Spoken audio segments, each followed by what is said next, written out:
प्रिय शिक्षार्थी, जैसा कि हम अक्षितिज के प्रथम पाठ को कुछ पढ़ चुके थे और जो मैं आधा अधूरा ही पाठ कर पाया था उस दिन और कुछ प्रॉब्लम थी, तो इसलिए उस चैप्टर को पूरा नहीं कर पाए थे। तो इसलिए मैंने उस चैप्टर को दोबारा से पढ़ाने के लिए आपके सामने उसको लेके आया हूँ।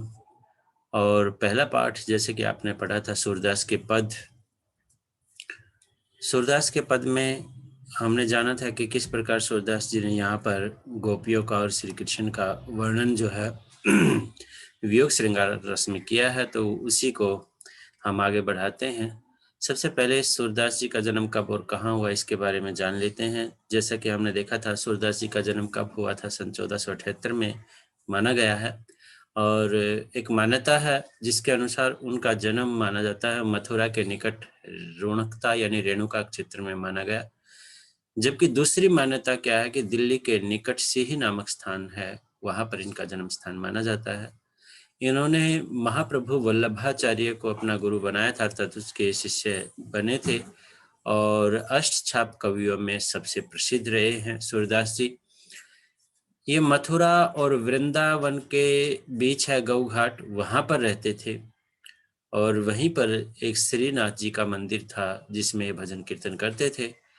सन 1583 में यानी 1583 में पारसोली नामक स्थान पर इनका निधन हो गया था। तो ये है इनके जन्म के बारे में मुख्य बातें। अब साहित्यिक परिचय के बारे में जान लेते हैं। तो उनके 3 ग्रंथ प्रमुख हैं, जैसा कि हमने देखा था। एक है सुरसागर, साहित्य लहरी और दूसरा जो तीसरा है वो है सुरसारावली। इन तीनों ही ग्रंथों में जो विश्व प्रसिद्ध ग्रंथ है सूरदास जी का वो है सुरसागर, जो सबसे अधिक प्रसिद्ध हुआ। खेती और पशुपालन वाले भारतीय समाज का दैनिक अंतरंग चित्रण और मनुष्य की जो स्वाभाविक वृत्तियां हैं यानी व्यवहार है उसका चित्रण सुर की कविता में मिलता है सूरदास की में। और सूरदास जी ने वात्सल्य और श्रृंगार रस का विशेष रूप से प्रयोग किया, इसलिए ये वात्सल्य और श्रृंगार रस के श्रेष्ठ कवि माने जाते हैं। कृष्ण और गोपियों का जो सहज प्रेम, मानवीय प्रेम है, उसको इन्होंने सम्मानित किया है, यानी प्रतिष्ठित किया है। तो सूर ने मानव प्रेम की गौरव गाथा के माध्यम से सामान्य मनुष्यों को जो इनता का बोध है उस बोध से, उस ज्ञान से मुक्त किया है। तो उनमें सामान्य मानव में जीने की ललक पैदा की है। तो ये है सूरदास की साहित्य के बारे में। भाषा संबंधित तो विशेष रूप से वो ब्रज भाषा का ही प्रयोग करते हैं और ब्रज भाषा का ही श्रेष्ठ रूप जो है या निखरा हुआ रूप कह सकते हैं वो उन्होंने यहाँ पर प्रकट किया है। और लोक गीत जो थे यानी सामान्य ग्रामीण जन जिस कह सकते हैं लय ताल में गीतों की परंपरा थी, तो वैसे ही गीतों की परंपरा को उन्होंने आगे बढ़ाया है। तो भाषा संबंधित है, ब्रज भाषा के श्रेष्ठ कवि माने जाते हैं। अब आ जाते हैं काव्य परिचय, यानी कविता में क्या बताया गया। तो जैसे कि मैंने बता दिया था कि यहाँ पर कृष्ण मथुरा चले गए थे, लेकिन ये विशेष बात नहीं बताई थी कि सुर सागर के भ्रमर गीत से ही ये चारों पद लिए गए हैं। यानी सुर सागर का एक भाग है भ्रमर गीत, तो वहां से ये भाग लिए गए हैं। भ्रमर गीत उस भाग को क्यों कहा गया तो वो भी यहाँ पर बताया गया है, क्योंकि यहाँ पर जब गोपियां थी और वो उद्धव को उल्हाने दे रही थी, तो वहां पर एक भंवरा आ गया था और उस भंवरे के माध्यम से ही गोपियों ने उद्धव को जो है खरी खोटी सुनाई थी, तो इसलिए इस भाग का नाम भ्रमर गीत हो गया था। तो इसमें भी है कि श्री कृष्ण मथुरा चले गए, उसके बाद स्वयं लौट कर नहीं आए, बल्कि उद्धव के जरिए गोपियों के पास संदेश भेज दिया था उन्होंने। तो उद्धव ने निर्गुण ब्रह्म एवं योग का उपदेश देकर गोपियों की विरह यानी दूर रहने का जो दुख था उसको शांत करने का प्रयास किया।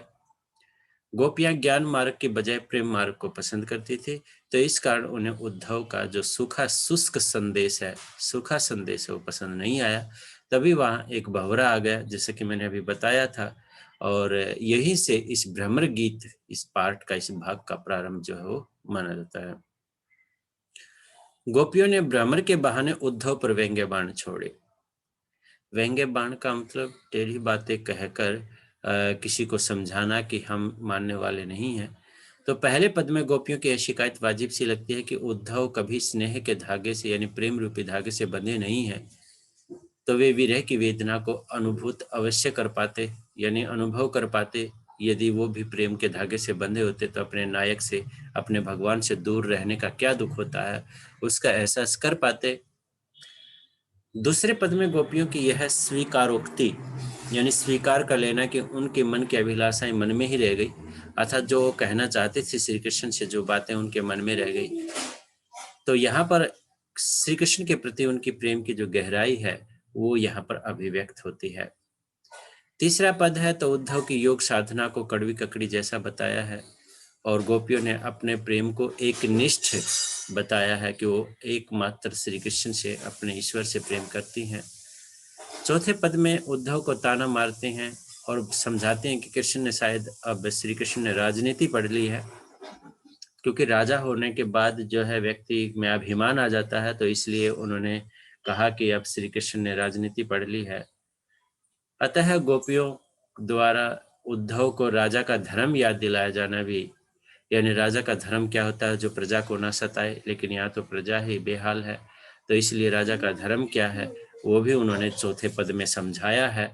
तो सूरदास की लोक धर्मिता को दर्शाता है, अर्थात सामान्य समाज में राजा का फर्ज क्या होता है वो भी यहाँ पर दिखाया गया है।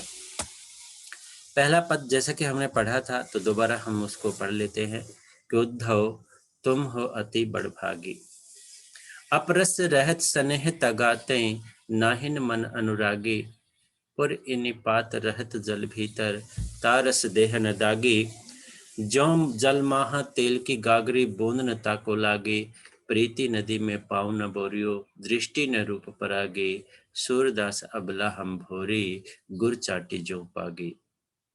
के हे उद्धव तुम हो, तुम तो अति माने अत्यधिक, बड़भागी माने बड़े भाग्यशाली हो। यहाँ बड़भागी शब्द का अर्थ क्या होता है, अत्यधिक भाग्यशाली, बड़ा भाग्यशाली।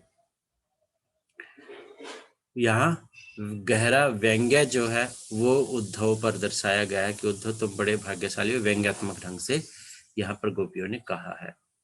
अपरस रहत स्नेह तगाते, तुम अपरस रहे हो, दूर रहे हो, रहत माने रहे हो, स्नेह माने प्रेम, तगा माने धागे, ते धागे से, तुम हमेशा प्रेम रूपी धागे से दूर रहे हो। नाहिन मन अनुरागी, और न ही तुम्हारा मन प्रेमी है, यानी प्रेम को समझने वाला है। पुरइनी पात रहत जल भीतर, जैसे पुरिनी होता है कमलिनी, पात माने पत्ता, जैसे कमलिनी का पत्ता रहत माने रहता है जल भीतर, जल के अंदर, ता उस पर रस माने जल, देह यानी उस पत्ते के शरीर पर या पत्ते पर, न दागी माने दाग नहीं पड़ता। यानी जिस प्रकार कमलिनी का पत्ता जल के अंदर रहता है और फिर भी उस पर उस जल का कोई दाग नहीं पड़ता, यानी वो सूखा ही रहता है। तो यहाँ पर गोपियों ने यही समझाना चाहा है कि जैसे कमलिनी के पत्ते पर जल का, यानी जल में रहकर भी जल का दाग नहीं पड़ता, वैसे ही तुम भी श्री कृष्ण के पास रहकर श्री कृष्ण के प्रेम का असर तुम्हारे ऊपर नहीं पड़ता। तो ये उदाहरण दिया है उन्होंने, और अलंकार बता देंगे। ज्यों जल माहा तेल की गागरी, जैसे जल के अंदर तेल की मटकी, बूंद न ताको लागी, उस पर बूंद तक नहीं लगती या ठहरती। एक उदाहरण और दिया है, यानी पहला उदाहरण दिया है कमलिनी के पत्ते का, यानी जल में रहकर भी उस पर जल के बूंद का कोई दाग नहीं पड़ता, और दूसरा उदाहरण दिया है तेल की मटकी का, यानी पहले तेल जो है मटकी में डाला जाता था, वो मटकी इतनी तैलीय हो जाती थी कि यदि उसको जल में डाल दिया और बाहर निकाल ले तो उस पर पानी की बूंद नहीं रुकती थी, यानी वो सूखी हो जाती थी। तो वैसे ही जल के अंदर रहकर भी तेल की मटकी पर बूंद नहीं ठहरती, वैसे ही यहाँ पर उद्धव को कहा है कि जैसे तेल की मटकी पर पानी की बूंद नहीं ठहरती, वैसे ही तुम्हारे ऊपर भी श्री कृष्ण के प्रेम का कोई असर नहीं पड़ता।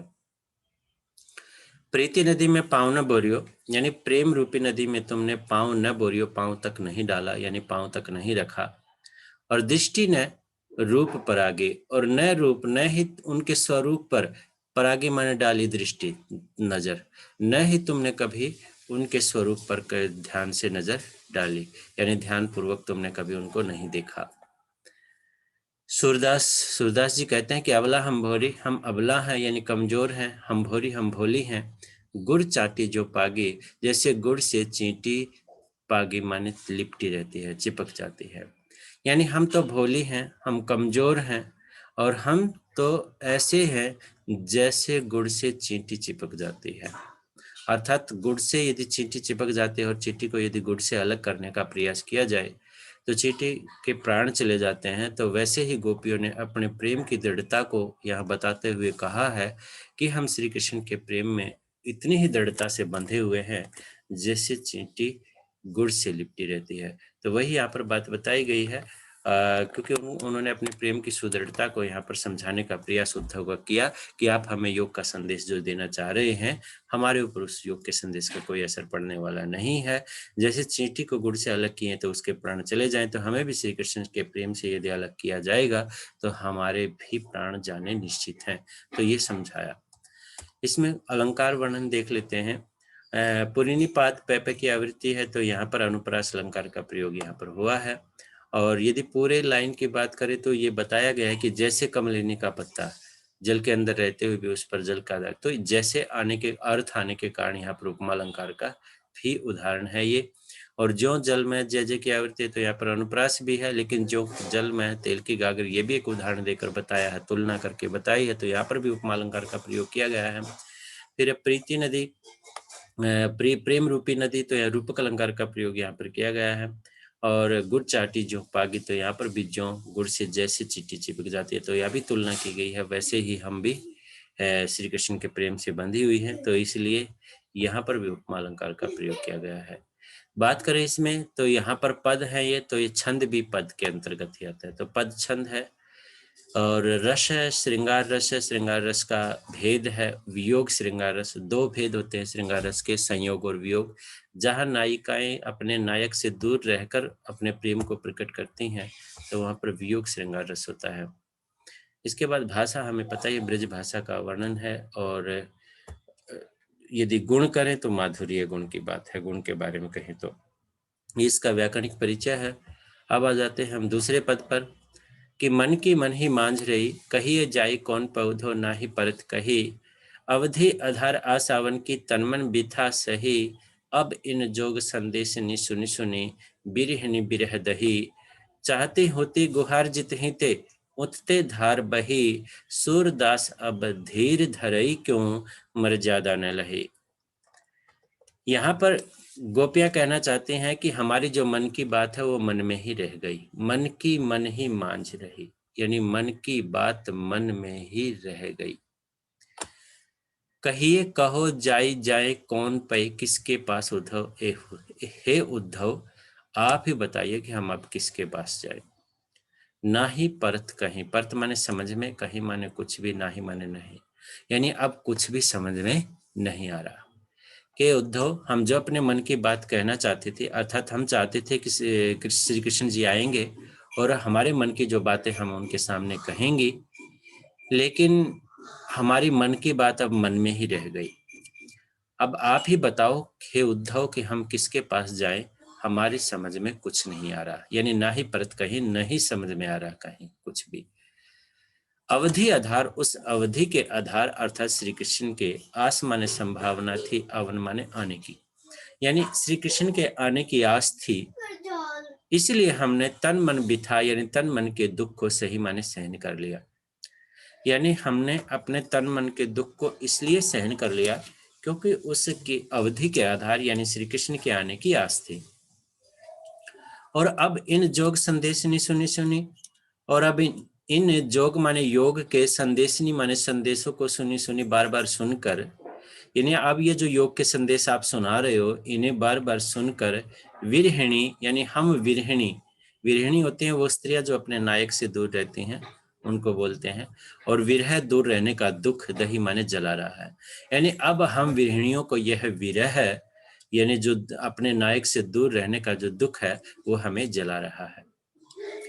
चाहती होती, चाहती थी, होती वहीं से गुहारी माने गुहार लगाना, यानी चाहती होती, चाहती हो थी, गुहारी माने अपने गुहार लगाना, जिथी थे माने जहां से, यानी हम जहां से अपनी प्रार्थना करना चाहती थी, गुहार लगाना यानी अपनी प्रार्थना, अपने दुखों के बारे में अपने नायक को जानकारी देना, अपने प्रभु को, और उठते ही वहीं से धार बही, वहीं से योग रूपी धारा जो है बहने लगी।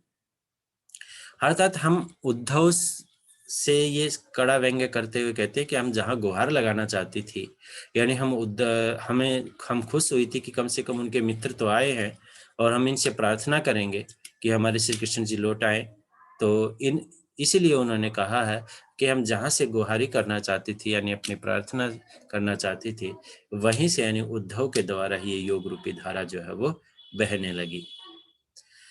सूरदास जी कहते हैं कि गोपियां कह रही है कब धीर धरे क्यों, अब हम धीर माने धैर्य, धरे माने धारण क्यों क्यों करें।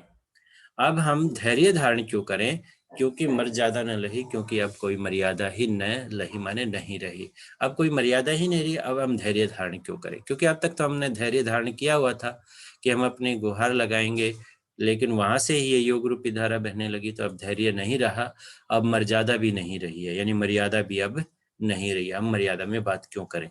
तो ये गोपियों ने कहा। तो मन की मन मैं की आवृत्ति है, यहाँ पर अनुप्रास अलंकार का प्रयोग किया गया है। और अवधि आधार आ सावन की, तो ये ए की आवृत्ति है, यहाँ पर भी जो है ए आ की, तो अनुप्रास अलंकार का अच्छा उदाहरण है। अब संदेशिनी सुनी सुनी, से की आवृत्ति अनुप्रास तो है ही, लेकिन सुनी सुनी में पुनरुक्ति प्रकाश अलंकार भी है, इसमें पुनरुक्ति प्रकाश अलंकार है। बिरहणी बिरह बै की आवृत्ति है, यहाँ पर भी अनुप्रास अलंकार का प्रयोग किया गया है। और धीर धरई, यहाँ पर धय धय की आवृत्ति है, तो यहाँ पर अनुप्रास अलंकार का प्रयोग किया गया है। बाकी वही सारी बातें हैं। छंद, पद छंद है। रस की बात करें तो श्रृंगार रस का वियोग श्रृंगार रस, यहाँ पर भेद है। इसके बाद गुण माधुर्य है और भाषा ब्रज भाषा है। तो यह है व्याकरणिक परिचय। अब तीसरे में आते हैं हमारे हरि हारिल की लकड़ी। ये अर्थात हमारे जो हरि हैं यानी ईश्वर है, वो हमारे लिए हारिल की लकड़ी है, यानी हारिल की लकड़ी की तरह है। अब हारिल क्या है? हारिल एक हरा पक्षी होता है, हरे रंग का, और हारिल अपने पैरों में एक लकड़ी रखता है। तो वही यहाँ पर उदाहरण, यानी अपनी प्रेम की सुदृढ़ता को प्रकट करने के लिए, अर्थात उद्धव को ये समझाने के लिए कि हमारे लिए हमारी हरि क्या है, हमारे ईश्वर क्या है, वो समझाने के लिए यहाँ पर गोपियों ने हारिल का उदाहरण लिया, हारिल पक्षी का उदाहरण लिया। तो उन्होंने कहा कि आरिल की लकड़ी की तरह है, अर्थात आरिल अपने पैरों की लकड़ी को नहीं छोड़ता, तो वैसे ही हम भी श्री कृष्ण को छोड़ने वाली नहीं है। मन कर्म वचन नंद नंदन उर, मन से कर्म से वचन से नंद के नंदन अर्थात नंद के पुत्र को उर माने हृदय में बसा रखा है। हमने मन कर्म वचन से नंद के उस पुत्र को उर माने अपने हृदय में बसा रखा है, और यह दृढ़ करी पकड़े, और यह दृढ़ता से पकड़े हुए हैं। अर्थात कहने का मतलब जैसे आरिल अपने पंजे की लकड़ी को बड़ी मजबूती से पकड़े रहता है, वैसे ही हमने भी उनको दृढ़ता से अपने हृदय में बसा रखा है। जागत सोवत स्वपन दिवस, जागत माने जागते, सोवत मीन्स सोते, स्वपन मीन्स सपने में, दिवस मीन्स दिन में, निशी मतलब रात में, यानी जागते, सोते, सपने में, दिन में, रात में।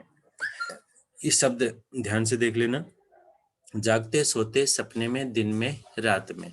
कान्ह कान्ह जकरी, यानी कान्ह कान्ह जकरी, जकरी मीन्स जपना, जाप करते रहना।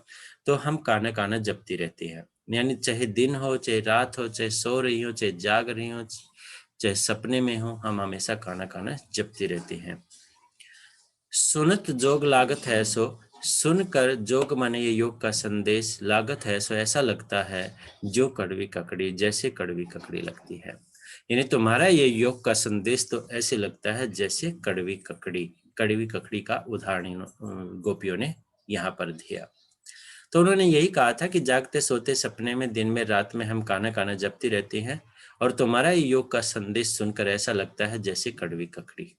यानी कड़वी ककड़ी जैसे मुंह में जाती है, पूरे मुंह को कड़वा कर देती है, तो उतना ही कड़वा संदेश तुम्हारा यह योग का है। सू तो व्याधि हमको ले आए, सू तो ऐसी तो व्याधि माने बीमारी, हमको हमारे लिए, ले माने ले आए, लेकर आए हो। यानी ऐसा लगता है हमारे लिए ऐसी बीमारी लेके आए हो जो देखी सुनी न करी, न तो कभी देखी न सुनी न कभी करी, माने हुई, न कभी ऐसी बीमारी हुई। यह तो सुर तिन्हीं ले सौंपो। सूरदास जी कहते हैं कि गोपियां कह रही हैं कि यह बीमारी तो तिन्हीं ले, उन्हीं के पास ले जाकर सौंपो, माने सौंप दो। यानी यह ऐसी बीमारी तो जो कभी देखी ना सुनी, ये उन्हीं के पास ले जाकर सौंप दो जिनके मन चक्री, जिनके मन चंचल हैं, चक्री की तरह चंचल है। जैसे चक्री घूमती रहती है ना, वैसे जिनके मन घूमते रहते हैं, यह बीमारी तो उन्हीं को जाकर सौंप दो जिनके मन चक्री के समान चंचल है। यानी ये बीमारी हमारे लिए नहीं है, ये चंचल मन वालों के लिए है। यानी यहाँ सीधा सा गोपियों ने श्री कृष्ण पर कटाक्ष किया। उन्होंने कहा कि उसका मन चंचल है, इसलिए हमें भूल गए हैं, तो यह बीमारी जाके उन्हीं को सौंप देना, ये जो योग रूपी बीमारी हमारे लिए लेकर आए हो। तो इसको एक बार दोबारा सुन लेना। अब इसमें अलंकार देख लेते हैं। हमारे हरि हारी है की आवृत्ति है, तो जहां पर एक वर्ण की आवृत्ति होती है तो वहां पर अनुप्रास अलंकार होता है। और नंद नंदन नैने की आवृत्ति है तो यहाँ पर अनुप्रास है ही। और बाकी देख लेते हैं। और जागत सोच स्वपन दिवस निशी, कान्हा कान्हा, इसमें कान्हा कान्हा में पुनरुक्ति प्रकाश अलंकार है। और सुनत लागत है ऐसो लगता है ऐसा, तो यहाँ पर कड़वी ककड़ी का उदाहरण भले ही दिया है, लेकिन यहाँ पर संभावना व्यक्त की गई है। तो यहाँ पर ज्यों के कारण उपमा नहीं होगा, बल्कि यहाँ पर उत्प्रेक्षा अलंकार हो जाएगा। ये ध्यान रखना, पहले पद में जो है ज्यों आया था तो वहां पर उपमा अलंकार था, लेकिन लागत है ऐसा लगता है तो यहाँ पर संभावना व्यक्त की है, तो अनुप्रास उत्प्रेक्षा अलंकार का प्रयोग हो जाएगा। अब इसमें विशेष अलंकार और कोई नहीं है, तो ये अलंकार वर्णन था। बाकी आपको छंद पता है, वियोग श्रृंगार रस, पद छंद है, वियोग श्रृंगार रस है, और भाषा ब्रज भाषा है, माधुर्य गुण है। तो ये इसका अलंकार व्याकरणिक परिचय था। अब हम आ जाते हैं अंतिम चौथे पद पर कि हरि है राजनीति पढ़ी आए, बात कहत मधुकर के समाचार सब पाए, एक अति चतुर होते पहले ही अब गुरु ग्रंथ पढ़ाए। वैसे कविता में पढ़ाए आया है, यहाँ पर मैंने पढ़ाई लिख रखा है तो यहाँ पर पढ़ाए आया है। पढ़ाए बड़ी बुद्धि जानी जो उनकी जोग संदेश पढ़ाए, उद्धव भले लोग आगे के परहित डोलत धाए, अब अपने मन फेरी पाही चलत जो होते चुराए, ते क्यों अनिति करे आपुंजे और अनिति छुड़ाए, राज धर्म तो यही सुर जो प्रजा न जाहि सताए। हरि हैं राजनीति पढ़ी आए, यानी जो हरि हैं यानी श्री कृष्ण हैं, लगता है वो अब राजनीति पढ़कर आ गए हैं, उन्होंने राजनीति पढ़ ली है। बात कहत, जो बात कहना चाहते हैं मधुकर के, यानी मधुकर की जो बात है, यानी मधुकर जो कहना चाहते हैं। मधुकर भी श्री कृष्ण के लिए प्रयोग किया गया है, ये मधुकर पर्यायवाची शब्द ही है। वैसे बहुरा शब्द भी मधुकर होता है। तो जो मधुकर जो बात कहना चाहते थे वो हम समझ गए, और समाचार सब पाए, अब हमें सारे समाचार मिल चुके हैं, अर्थात हम सब जान चुके हैं।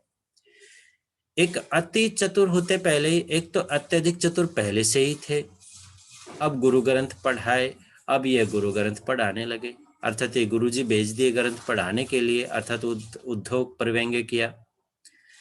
बड़ी बुद्धि जानी जो उनकी, बहुत बुद्धिमान माना था हमने उनको, योग संदेश पढ़ाए, जो योग का संदेश पढ़ाने लगे।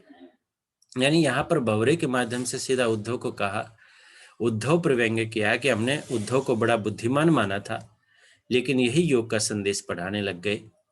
उद्धव भले लोग आगे के हैं, उद्धव पहले के लोग भले थे, आगे के मीन्स पहले के, जो परहित डोलत धाए, जो दूसरे के हित के लिए डोलते फिरते थे। अब अपने मन फेरे पाए, अब अपना मन फिर से, पाही माने पाई, पाना चाहती हैं। चलत जो होते चुराए, चलते वक्त जो चुरा कर होते ले गए थे, यानी हम अपना मन फिर से पाना चाहते हैं जो चलते वक्त चुरा कर ले गए थे। ते क्यों अनिति करे आपुन, वे क्यों अन्याय करे अपने आप, जे और अनिति छुड़ाए, जो औरों को अन्याय से छुड़ाते हैं। यानी हमें तो दुख इस बात का है कि वो अन्याय स्वयं क्यों करें जो औरों को अन्याय से छुड़ाते हैं। राजधर्म तो यही, सूरदास जी कहते हैं कि गोपियां कह रहे हैं कि राजा का धर्म तो यही है, जो प्रजा न जाहि सताए, जो प्रजा को न माने नहीं जाहि माने किसी भी प्रकार से सताए, यानी जो प्रजा को किसी भी प्रकार से न सताए, यानी राजा का धर्म तो यही है। और सीधी सी बात है, यहाँ पर गोपियों ने राजा का धर्म क्या होता है, और कई बार राजा राजनीति पढ़ लेता है तो किस प्रकार उसको अभिमान हो जाता है, वो सारी बातें यहाँ पर समझाने का प्रयास उद्धव को किया है कि हरि ने अब राजनीति पढ़ ली है, और हम जो मधुकर कहना चाहते थे वो सब समाचार हम प्राप्त कर चुके हैं, यानी पा चुके हैं। एक तो वो पहले से ही अत्यधिक चालाक थे, अब ये गुरु ग्रंथ पढ़ाए, अब ये गुरु ग्रंथ पढ़ाने के लिए भेज दिया। और बड़ी बुद्धि जानी जो उनकी, हमने उनको बड़ा बुद्धिमान माना था, लेकिन वही योग का संदेश पढ़ाने लगे। यानी उद्धव को कहा, यह उद्धव, पहले के लोग अच्छे थे जो दूसरे के हित के लिए डोलते फिरते थे, अब हम अपना मन फिर से पाना चाहते हैं, जो चलते वक्त जो चुरा कर होते ले गए थे। वे ते क्यों अनिति करे अपन, वे क्यों अपने आप अन्याय करें, जो औरों को अन्याय से छुड़ाते हैं, जो और अनिति छुड़ाए। राजधर्म तो यही, सूरदास जी कहते कि राजा का धर्म तो यही है, जो प्रजा न जाहि सताए, जो प्रजा को किसी भी प्रकार से न सताए, तंग न करे। तो ये था कि किस प्रकार हरि के राजनीति पढ़ने पर जो है गोपियों ने उन पर व्यंग्य किया है, और किस प्रकार उद्धव को समझाने का प्रयास किया, यानी परास्त किया है अपने ज्ञान से। तो आप इस कविता को अच्छे प्रकार से समझ लीजिए। इसमें कुछ अलंकार हैं, पहले वो मैं बता देता हूँ। समाचार शब्द में अनुप्रास अलंकार का प्रयोग किया गया है। गुरु ग्रंथ में भी यहाँ पर भी अनुप्रास अलंकार का प्रयोग किया गया है। बड़ी बुद्धि, यहाँ पर अनुप्रास अलंकार है। और इसमें जहाँ पर भी वर्ण की आवृत्ति है वो देख लेना। अनुप्रास का श्रेष्ठ रूप जो है यहाँ पर कहीं कहीं प्रयोग किया गया है। तो बाकी यदि काव्य वैशिष्ट की बात करें तो इसमें छंद हम सबको पता है, पद छंद है, वियोग श्रृंगार रस है, और माधुर्य गुण और ब्रज भाषा का श्रेष्ठ रूप यहाँ पर व्यक्त किया है। तो ये था अलंकार वर्णन। और इस पाठ को एक बार आप अच्छे प्रकार से समझ लीजिए, ताकि प्रश्नोत्तर आपको अच्छे प्रकार से समझ में आ जाएंगे, और इसके क्वेश्चन आंसर और अभ्यास कार्य जो है पीडीएफ द्वारा भेज दिया जाएगा। ओके, बाकी नोटबुक की बात है तो आप इसको एक स्पाइरल नोटबुक जो है आपको तैयार करनी है, जैसा काम भेजा जाएगा उसको आपको उसमें लिख लेना है। और एक कृतिका और क्षितिज की बुक के जो है के लिए एक ही नोटबुक आपको बनानी है। पहले क्षितिज के चैप्टर करवाए जाएंगे, उसके बाद जो है आपको कृतिका की बुक और व्याकरण का कार्य आपको लाइन पेजों पर एक फाइल बनानी है, वो आपको उस पर नोट करना है। तो मैं आगे आपको जो चैप्टर समझाऊंगा वो व्याकरण का लेंगे, फर्स्ट चैप्टर से व्याकरण लेंगे, क्योंकि पहले 4 चैप्टर व्याकरण के हैं। मैं चाहता हूं कि व्याकरण कंप्लीट कर दे, क्योंकि इसमें व्याकरण आते हैं, रस आते हैं, गुण आते हैं, तो वो सब आप समझ जाओगे। तो अभी आप केवल ये फर्स्ट चैप्टर कंप्लीट कीजिए, ताकि उसका काम, क्षितिज की बुक का काम शुरू हो गया। तो सबसे पहले हम जो है व्याकरण को कंप्लीट करेंगे, यानी व्याकरण के चारों चैप्टर पूर्ण करेंगे, चैप्टर पर जाएंगे। यानी अभी पत्र और निबंध और संदेश लेखन और विज्ञापन लेखन जो काम है उसको बाद में कराएंगे, जब कंप्लीट बुक हो जाएंगी। तो अगला जो काम है वो व्याकरण का होगा, अगला जो चैप्टर है, क्योंकि 4 चैप्टर हैं वही आपको अच्छी प्रकार से पहले समझने हैं, फिर हम पुस्तक में जाएंगे। ओके, आज इतना ही, बाय।